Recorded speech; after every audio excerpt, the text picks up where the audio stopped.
এই গেছে। আসসালামু আলাইকুম, সবাই কেমন আছেন? আশা করি ভালো আছেন। আলহামদুলিল্লাহ আমিও ভালো আছি। নেক্সট আগের বোলাকে দেখাইলাম যে হাঁস নিয়ে আসছে, হাঁস কাটাকাটি হয়নি, ফ্রিজে রেখে দিলাম। এখন যে হাঁস কাটবো, হাঁস খুব শক্ত, কাটা যাচ্ছে না। এই তো কাটা হয়ে গেল, অনেক কষ্ট করে হাঁস কাটলাম, যুদ্ধ করে প্রায়। এই তো এখন হাঁস ধোয়া হইতেছে।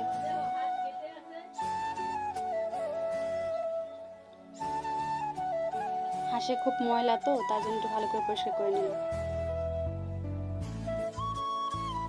এখন হাঁস ধোয়া হয়ে গেলে যে রান্না করব, মশলা বাটতেছি। পাটার মশলা বাটার স্বাদই অন্যরকমের, তার জন্য ব্লেন্ডার করলাম না, পাটাই বেটে নিলাম। এখন রান্নার তেল দিয়ে দিলাম, মশলাটা সব দিয়ে দিলাম। আর লাকড়ির চুলায় রান্না তো স্বাদ অন্যরকম, সবাই জানে। গ্যাসের থেকে, গ্যাসের রান্না আমার একদমই ভালো লাগে না। লাকড়ির চুলায় যে কোনো মুরগি টুরগি যে কোনো কিছু রান্না করবেন না কেন, তার স্বাদ দ্বিগুণ হয়ে যাবে। মশলাটা ভালো করে কষাই নিতেছি। এই তো কষানো হয়ে গেছে। এখন হলো যে হাঁসটা দিয়ে দিলাম।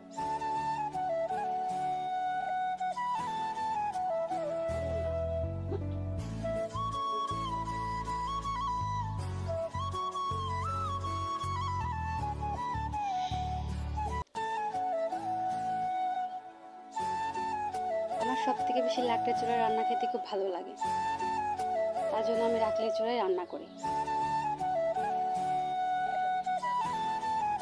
এত বড় রানটা আপনি ভাইয়ের জন্য রাখছি, সে রান খেতে খুব পছন্দ করে। আমার ভিডিওটা যে যেখান থেকে দেখছেন সবাই আমাকে সাপোর্ট করবেন, লাইক করবেন, কমেন্ট করবেন, শেয়ার করবেন। সবাই আমাকে সাপোর্ট করবেন আর সবাই আমার পাশে থাকবে। এখন মাংসটা ভালো করে কষাই নিতেছি। এ তো রান্না করা শেষ। ফাইনাল লুকটা দেখুন কি সুন্দর আসছে, কালারটা দেখছেন কত সুন্দর। লাকড়ি চুলায় রান্না করা আসলে